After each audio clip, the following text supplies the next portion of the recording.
everyone, and welcome to the 2014 League of Legends World Championship. For the last 10 months, teams from around the globe have been fighting simply to make it this far. You are currently looking live at the National Taiwan University Sports Center. The greatest League of Legends players in the world have come to prove themselves. It's AHQ Esports Club entering the venue, Starhorn Royal Club in their ready room, getting themselves sorted for the day, and of course, the hometown favorites, the Taipei Assassins, heading in with all of their gear. There are 16 teams that have risen through the ranks, and today, 8 of them will continue their quest for the Summoners Cup and the title of World Champions. I am Trevor Quickshot Henry, and joining me here on the analyst desk are some of the top minds from League of Legends. Starting with Evil Geniuses, Mitch Crepo Forspools, Team Dignitas, Alberto Crumbs Rengifo, welcome to the desk. Next up is, of course, on GameNet caster Christopher Monte Cristo Michaels, and the President Punster of North American LCS, David Freak Turley. It's great to have you guys here. Thank you for joining us. Now, our tournament begins today in Taipei, where the first 8 teams in both groups A and B will compete through September 21st for a chance to survive and advance towards a shot at the Summoners Cup. Then we'll head to Singapore, where the second set of teams from Group C and D will play their matches at the Singapore Expo on September 25th through to the 28th. The top 2 teams from each group will advance to the quarterfinals in Busan, Korea, and those 8 teams will go head-to-head in the Bexco Auditorium October 3rd through October 6th. The action will then shift to Seoul, Korea, with 4 teams in the semifinals at the Olympic Gymnastics Arena on October 11th and 12th. And all of that leads up to the 2014 World Championship match, which will take place in the Sangam World Cup Stadium on October 19th, as the last 2 teams standing will battle for this year's Summoners Cup. Now, we are both proud and honored that this 2014 World Championship will be broadcast around the globe in 16 different languages with over 24 different broadcast partners, so the term Worlds is ridiculously appropriate. Over the next 4 weeks, we'll be seeing former world champion TPA player Mistake, along with Remember, casting for the Garena Premier League. That's going to be covering Southeast Asia and Taiwan, along with the casters from China's Tencent League of Legends Pro League, and of course coverage from Korea's on GameNet. We, of course, have our own team on the ground in Taipei to bring you all of the action. So let's actually send it over to the caster desk for a preview of today's matches. Hello everyone, I am Rivington Bislin III, and making up our caster Trinity Force is Lee D-Man Smith and Joshua Jat Leesman. Yeah, and this is just so crazy. We've been waiting the entire year for the World Championships to start, and it's finally here. Plus, it's the middle of the day, so it's a little bright. It'll get darker as we get later in the day, but we got 6 games now to play. Yeah, we have got a jam-packed day. To kick off our World Championships, of course, it is starting out with China's #1 seed, Edward Gaming, versus Korea's Samsung White. And that's going to be followed by North America's Summer Champions, Team Solamid, taking on Europe's SK Gaming. That's right, D-Man. After that, 2 teams make their Worlds debut with Dark Passage from Turkey versus the GPL's AHQ Esports Club. Then, one of the home teams will head to the stage as the Taipei Assassins face China's Starhorn Royal Club. And in our final 2 matches, AHQ will take on Samsung White, and Starhorn Royal Club will face off against Team Solo Mid. Yeah, it's going to be amazing stuff. For now, though, we're going to send it over to Shox at the interview lounge for some initial thoughts on today's games. Thank you very much, D-Man, and hello everyone. I'm Evie Shox supporter, joined here at the interview lounge by Sam Kobe Hartman Kensler and Martin the Fisho Lunge. Now guys, anticipation is running high, and I have to ask, what are you guys most looking forward to today, Kobe? Well, it's got to be the very first game coming up here. Edward Gaming, the #1 seed coming out of China, versus Samsung White, quite possibly the strongest team coming into the entire tournament. And with the way that Ozone performed last year in group stages, I expect them to come out of the gate swinging here right from the beginning. Should be one of the most exciting matches of the entire group. Totally agree, Martin. I mean, have to agree, of course. Game 1 is going to be insane. Game 2, SK Gaming, new jungler now, Gilius. What can he do on the big stage? I mean, the guy's coming from Challenger scene, 2 worlds instantly, and SK Gaming, they have to perform. Playing TSM here, Europe against NA, it's going to start already. And then I'm also looking at TPA against Starhorn Royal Club. I mean, TPA, they're playing here, the home crowd. And if they can actually manage to survive the early game, I believe they do have a chance to win, and it would be pretty awesome if they did.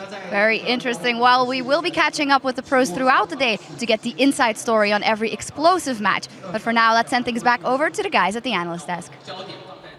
Thank you very much, Shocks and crew. The 2014 World Championship is bringing together teams and players from around the world. I wouldn't mind asking you guys to give me some insight into some of the regional strengths and the differences between the teams taking part. Crumbs, you're the new kid on the block, so tell me your thoughts. Well, we have Europe coming in as more of a dark horse. The last time they played, we saw them play at Gamescom mid-August, so it's been a while. And really, the only time we've seen these players play is in the Korean solo queue ladder along with the North American teams. Now, they've been doing excellently in these. They've achieved master level, challenger level, which makes me think perhaps the mechanical difference between the North American and European teams with the Koreans just isn't there. They're both able to play at the same level. Yeah, I think that we have seen a lot of teams and players mechanically catching up to the Koreans, and that's not the big difference between the teams. A lot of the time, we do have exceptional mechanical players in the West as well as in Asia, but it's that team play element, right? It's that depth of strategic knowledge, the vision control. That's what really differentiates the Korean teams from everybody else. Yeah, and I'm just looking forward to how these Western teams have been adapting to scrims in Korea. I've been there in 2012 when we were there. Initially, we lost all our scrims, but after a week, you really start learning, you start adapting to their playstyle. And yeah, as you said, mechanically, maybe they're not exactly on the same level, but they're close enough for where it matters. But they can just learn a lot about the macro level strategy of these Korean teams. And then one point in particular that I want to see is how fast are those Korean top laners going to be teleporting down? Because when I play bot lane and I'm in a skirmish, it takes me about 10 seconds once we start fighting. Once they get low, like, hey, we can get our top laner in here. When I watch Korean League, they're in there like in an instant, and I'm just so surprised how quick they react. There's very few TP cancels as well, so I'm really looking forward to these top laners interacting with their bottom lane through teleports or even just mid lane.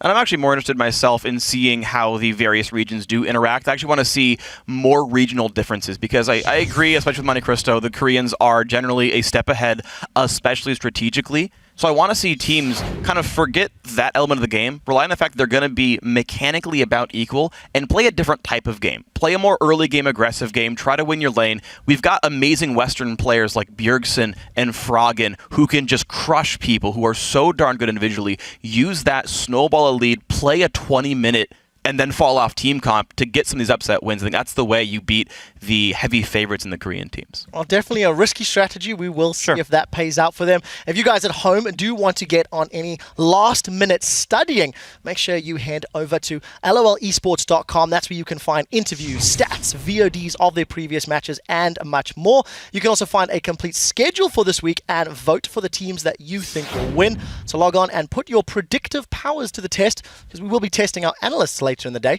We would also like you to tap your collective brain power on Twitter. Today we'd like you to tell us, how do you Worlds? So for this, we like some visuals from you as well. The World Championship is bringing fans together around the world, and we want to see how you're enjoying those games. Here you can see how the casters are doing it at their desk in the venue in Taiwan during rehearsal. Here's how we will Worlds from the analyst desk, where you can see Prolly and Doublelift, who will be joining us as guest analysts later in the week. And we want you to share with us and your friends and see how you're enjoying the games. Tweet your pictures to us at LOL Esports. Use that hashtag Worlds.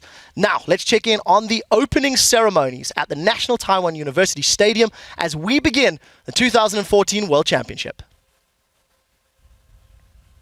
As we head over to the venue, we will be hearing professional esports broadcaster Lee Chen, aka Peppers. She is from Taiwan. She'll be talking us through these shots from across Taipei. We'll be getting the rest of the analysts to join in on the conversation a little later.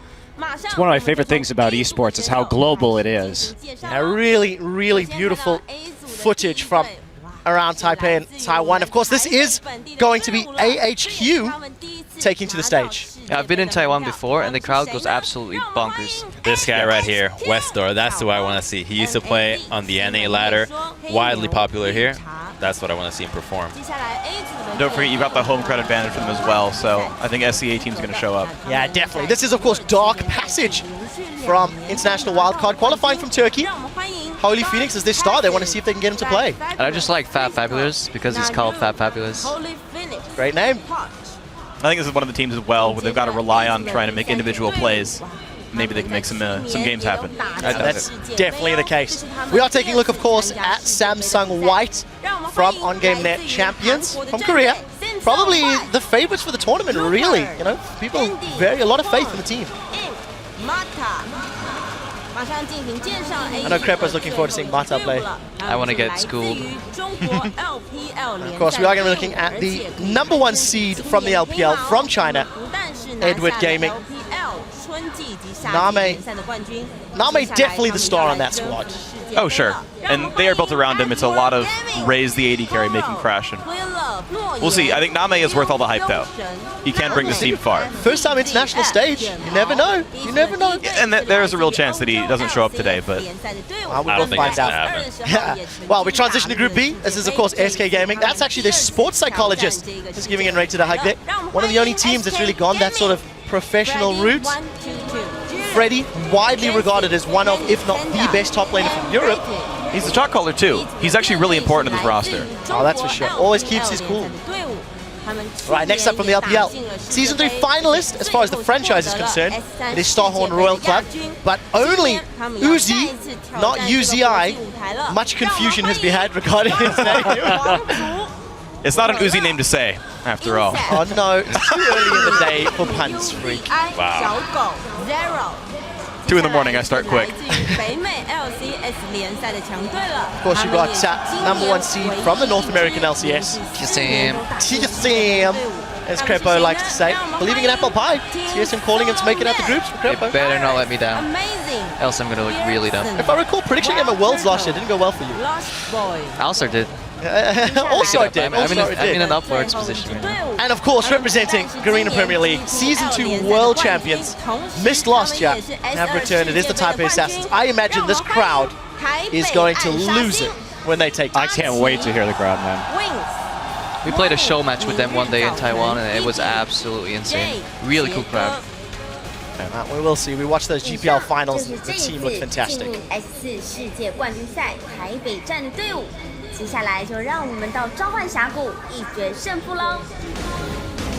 Just a few crowd shots, of course, just before we head back into the radio. Players are taking the stage.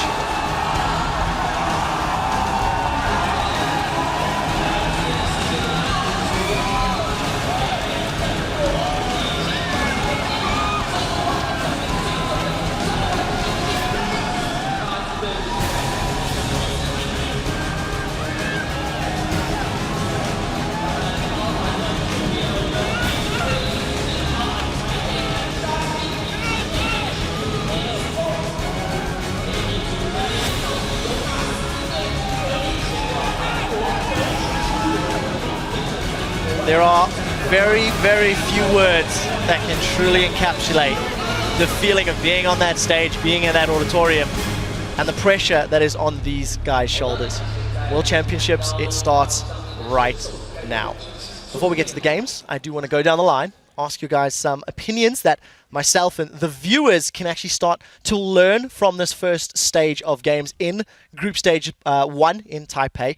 Let's talk about what we're going to learn, talk about what we can understand for the rest of the World Championship. Once again, Krams, you're on my hit list. Start us off. Now, the match to watch is going to be EDG versus Samsung White. We got the #1 seed from China playing against the #2 seed from Korea, which is arguably the better team and possibly the best team in the world right now. These two teams will give us a really good understanding as to how China stacks up against Korea. And from that, since both of these teams are highly favored to win the whole thing, this could be a final match to watch right in the first game.